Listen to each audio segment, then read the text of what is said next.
448 ఎకరాల ప్రభుత్వ భూమికి ఎసరు. కుకునూరుపల్లి తహసీల్దార్ సుజాతని సస్పెండ్ చేసిరట.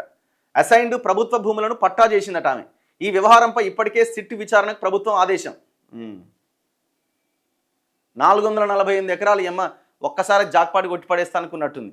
కానీ అమ్మ ఒకటేసారి 50-60 కోట్లు వేసుకుంటే అయిపోతుంది. అమ్మ ఈ లొల్లి జాబ్ ఇది ఎంత ఎందుకు? ఇది రోజు పొద్దుగాల 10 గంటలకు రావాలి, 6 గంటలకు పోవాలి, జనాలు వస్తుంటారు, వాళ్ళతో మాట్లాడాలి. ఈ అమ్మ ఈ లొల్లి అంత ఎందుకు?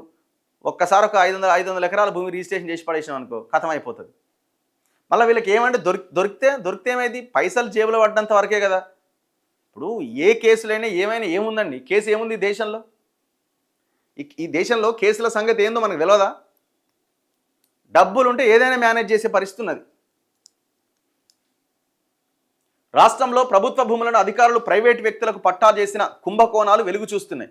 సిద్దిపేట జిల్లా కుకునూరుపల్లి మండలంలో రెవెన్యూ అధికారులు ఏకంగా 448 ఎకరాల ప్రభుత్వ భూమికి ఎసరుబెట్టారు. రాష్ట్ర వ్యాప్తంగా జరుగుతున్న సిట్ విచారణలో భాగంగా ఈ విషయం వెల్లడైంది. మండలంలోని పలు గ్రామాల్లో అసైన్డ్ ప్రభుత్వ భూములను పట్టా చేసినట్టుగా తేల్చారు.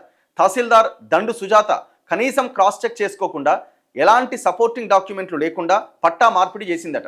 ఈ మేరకు తహసీల్దార్ను సస్పెండ్ చేస్తూ జిల్లా కలెక్టర్ హైమావతి ఉత్తర్వులు జారీ చేశారు. ఈ హైమావతిది మళ్ళీ పెద్ద లెక్కున్నది. పొన్నం ప్రభాకర్ అండతో ఆమె 8 ఎకరాల భూమిని, మొత్తం వాడి ఇండ్లైన భూమిని కూడా వేరే వాళ్ళ పేరు మీద పొన్నం ప్రభాకర్ కొడుకు, పొన్నం ప్రభాకర్ అన్న కొడుకు పేరు మీద రాసేసింది. వాళ్ళు ఏదో కంపెనీ పెడితే ఆమె సస్పెండ్ చేసిందట. అసైన్డ్ భూములకు సంబంధించి దాదాపు 50 ఏళ్ల మ్యూటేషన్ను ఆమోదించడంతో పాటు 10 వారసత్వ మార్పిడి ఫైళ్లను తహసీల్దార్ సుజాత క్లియర్ చేసినట్టుగా గుర్తించారు. ఇందుకు సంబంధించి అధికారులు ఇప్పటికే శాఖాపరమైన విచారణ చేపట్టినట్టుగా తెలుస్తోంది. ఆరోపణలు రుజువైతే మరిన్ని చర్యలు తీసుకునే అవకాశం ఉందని సమాచారం. పూర్తి విచారణ అనంతరం మరిన్ని వివరాలు వెల్లడయ్యే అవకాశం ఉంది. తదుపరి ఉత్తర్వులు ఇచ్చే వరకు హెడ్ క్వార్టర్ వదిలి వెళ్ళొద్దని తహసీల్దార్ సుజాతను కలెక్టర్ ఆదేశించారట. ఇట్లా దొంగలు తయారైనాక ఏముంటుంది వ్యవస్థ?